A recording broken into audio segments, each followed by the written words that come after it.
Good evening, everyone. You're watching Awaz News. I'm Kubra Ali, and I'll be taking you to top news across Canada. Hunter wants to boost libraries while Bailau gets a boost from former mayors. Man, woman, and 16-year-old boy charged in rash of Toronto carjackings. Private security company was coordinating shipment of goods stolen in Toronto gold heist. Avoid the area, reports of armed person in Oshawa prompt police warning. Foul play suspected in disappearance of Markham, Ontario lawyer embroiled in mortgage fraud lawsuits. Ontario Place deal with private spa company reportedly spans 95 years. Canada-wide warrant issued for a man wanted in deadly Mississauga gas station shooting. Those were the headlines, and now let's look into the details. A private security and protection company was coordinating the shipment of $20 million worth of gold and high-value goods when they were stolen from Toronto Pearson International Airport. The Brinks company, the corporation responsible for the transit of valuable goods, confirmed to Awaz News on Monday they were coordinating the shipments on April 17th.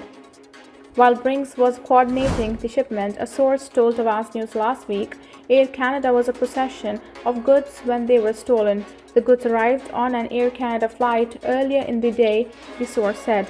Peel Regional Police said the aircraft, with $20 million worth of valuable goods on board, arrived at Toronto Pearson International Airport in the early evening, and as per normal procedure, the cargo was unloaded and taken to a holding facility.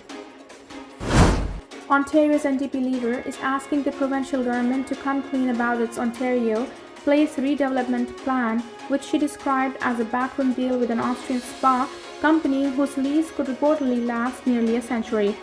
This government is committing land in a public park, a park owned by the people of Ontario, to a private luxury spa until 2118, Leader Murray Stiles said during an exchange with Infrastructure Minister Kinga Sarma at Queen's Park during question period Monday.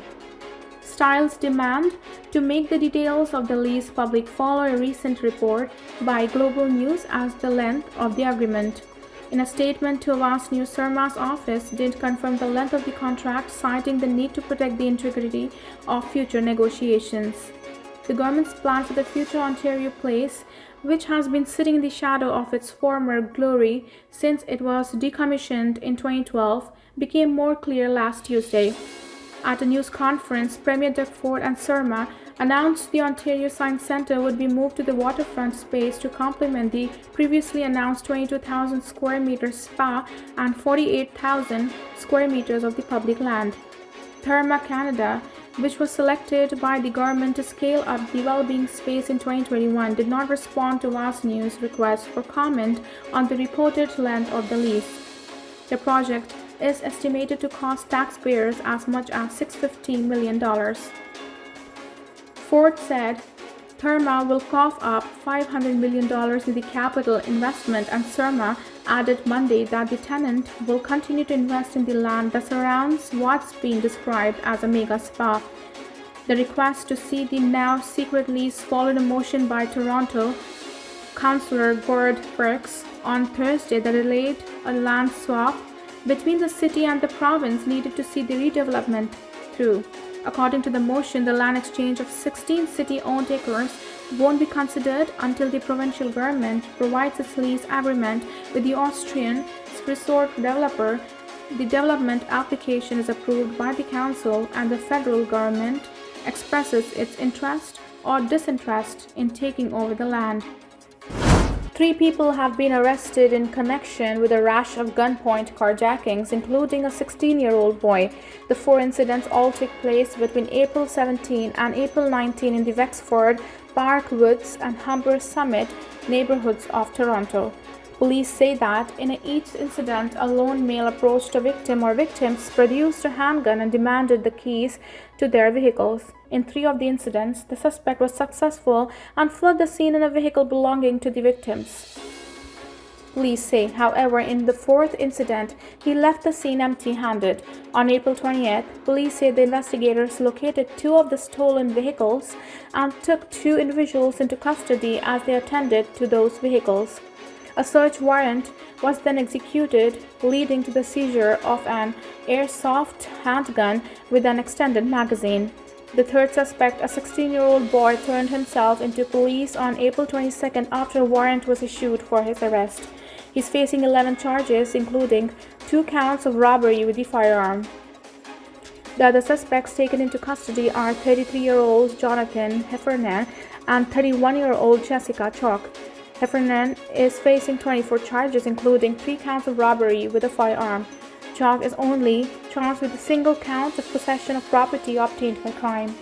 A Toronto area lawyer who went missing nearly 2 months ago was embroiled in a number of legal battles at the time of her disappearance, and police believe she may have been met with foul play, Awaz News has learned. Real estate lawyer Sabala Dan, 53, was last seen leaving her Markham, Ontario condominium on March 3rd before entering an associate's Porsche Cayenne parked out front. York Regional Police confirmed to Awaz News on Monday. Investigators confirmed Monday that her home was left in a state thought to be out of character, with food and personal items being left out. From there, investigators believe Dan was dropped off by the associate to meet another known person in the area of Highway 7 between Warden and Leslie Markham, or along Yonge Street between York Mills and Eglinton in the city of Toronto.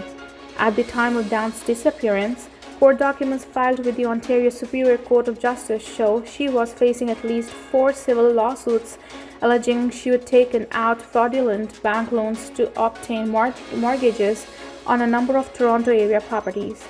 In statement of defense filed on Dan's behalf, filed as recently as October 2022, all fraudulent activities denied. In the months since Dan went missing, police said they have yet to speak to anyone that strictly knows her in her personal life.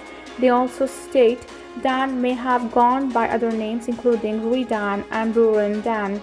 At the time of her disappearance, Dan was wearing a beige coat with fur on the collar and the black pants, carrying a red gym bag, police said. Mayoral candidate Mitzi Hunter unveiled a plan Monday that would see the city bolster library services in a number of ways.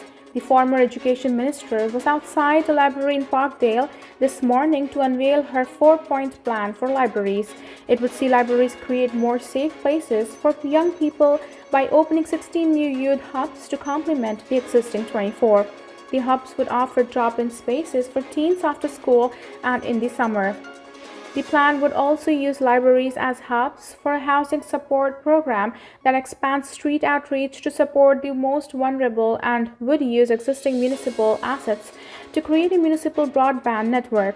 Library service at all branches would also be extended from 11 a.m. to 5 p.m. on Sundays. Currently, only some branches are open on Sundays, and those that do open are only open from 1:30 p.m. to 5 p.m. Hunter said her plan would cost just over $29 million over 2 years and would draw from the Public Library IT Asset Replacement Reserve Fund and the Library Development Charge Reserve Fund. She said further details about how she would pay for the program would be revealed in the coming weeks as she unveils a costed platform ahead of the election. Speaking with reporters, Hunter touted her local credentials from her time as CEO of Civic Actions and as a Chief Administrative Officer for Toronto Community Housing. A Canada-wide warrant has been issued for a 30-year-old man who is wanted for first-degree murder in connection with the fatal shooting of a worker at a Mississauga station. The incident happened at a Petro-Canada gas station in the area of Britannia and Credit View Roads on December 3, 2022 at around 10:40 p.m.